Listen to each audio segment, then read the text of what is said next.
সংস্কৃতিকে আমরা নতুন মাত্রায় নিয়ে যেতে চাই। আমাদের সাথে 48টা দেশের কালচারাল ডিপ্লোমেসি, মানে বিদেশির সাথে আমাদের কালচারাল মানে সাংস্কৃতিক কূটনৈতিক সম্পর্ক স্থাপিত হয়েছে। এখন আমরা একযোগে পররাষ্ট্র মন্ত্রণালয়, সাংস্কৃতিক মন্ত্রণালয়, ক্রীড়া মন্ত্রণালয়, পর্যটন মন্ত্রণালয় আমরা একসাথে কাজ করে যাচ্ছি যৌথভাবে। অতএব এটা ভাবার কারণ নাই যে আমরা ব্যর্থ হওয়ার জন্য আসি নাই।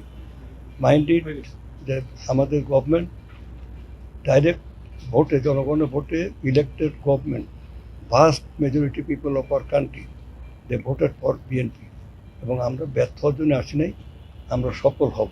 এবং ব্যর্থতার জায়গাগুলোকে আমরা চিহ্নিত করে আমরা জঞ্জাল পরিষ্কার করে আমরা নতুন বাংলাদেশ একটা রেনেসাঁ তৈরি করতে চাই।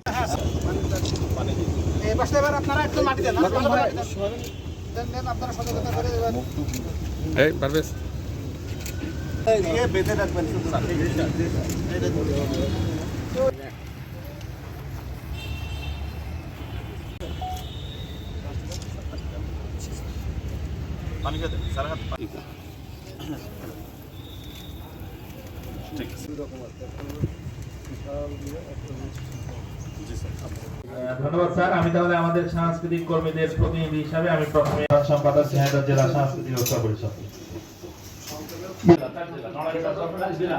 আমরা সেটা করতে পারি, এটা মন্ত্রী মহোদয় ঘোষণা করবেন। অনুষ্ঠানে অংশগ্রহণ করার সুযোগ করে দেওয়া সব পেশার মানুষ। এর পরবর্তীতে আমার আরেকটি দাবি আছে, সেটা হচ্ছে যে এই মানগুলি যে আগামীতে সমস্ত সাংস্কৃতিক সংগঠন এবং শিল্পীদের আমরা মূলত স্যারের বক্তব্য শুনবো, স্যারের নির্দেশনা শুনবো। খুব